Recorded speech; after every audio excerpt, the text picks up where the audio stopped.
கிறிஸ்துவுக்குள் பிரியமுள்ள சகோதர சகோதரிகளே, பலன் தரும் தேவன் எபிசோட் 1286 கர்த்தரை துதிக்கிறேன், மகிமைப்படுத்துகிறேன்.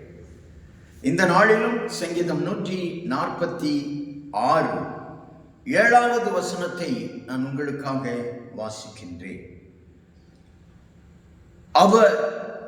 அவர் என்றால் கர்த்தர் ஒடுக்கப்பட்டவர்களுக்கு நியாயம் செய்கிறார், பசியாயிருக்கிறவர்களுக்கு ஆகாரம் கொடுக்கிறார், கட்டுண்டவர்களை விடுதலையாக்குகிறார். 3 காரியங்களை இங்கே சங்கீதக்காரனாகிய தாவீது பதிவு செய்கிறார். ஒடுக்கப்பட்டவர்கள், ஒருவேளை மனிதர்களால் நீங்கள் ஒடுக்கப்பட்டு வாழ்ந்து கொண்டிருக்கலாம், உறவுகளால் ஒடுக்கப்பட்டு வாழ்ந்து கொண்டிருக்கலாம், சொந்த பந்தங்களால் ஒடுக்கப்பட்டு வாழ்ந்து கொண்டிருக்கலாம், குடும்பத்தினரால் ஒடுக்கப்பட்டு வாழ்ந்து கொண்டிருக்கலாம். இன்றைக்கு வேதம் சொல்லுகிறது, உனக்கு நியாயம் கிடைக்கவில்லையே என்று கண்ணீர் விடாதே, ஒடுக்கப்பட்ட உன்னை தேடி தேவன் நியாயம் செய்கிறார். 2வது, நான் பசியாயிருக்கிறேன், எனக்கு ஆகாரம் கிடைக்கவில்லை என்று நீ கலங்க வேண்டியதில்லை. ஆண்டவரை நோக்கி பார்ப்பீர்கள், ஆனால் உங்கள் பசியை மாற்றி போஷிப்பார். ஒருவரிடமும் உணவே இல்லாத சூழ்நிலையில்லை.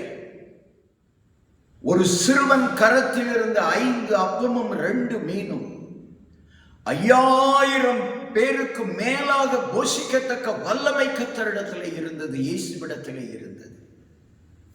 அவர் உங்களை போஷிப்பார். கட்டுண்டவர்களை விடுதலையாக்குவார். கடன் பிரச்சனையினால் கட்டுண்டு கிடக்கிறாயா? வியாதியினாலே கட்டுண்டு கிடக்கிறாயா? தொழில், கடை, வியாபாரம் நஷ்டத்தினால் கட்டுண்டு கிடக்கிறாயா? குணமாக்க முடியாத வியாதி உன்னிலே, உன் குடும்பத்திலே யாருக்காவது வந்து கலங்கி நின்று கொண்டிருக்கிறாயா? உன்னை விடுதலையாக்குகிறவர் இயேசு. கண்களை மூடி ஜெபிக்கலாம்.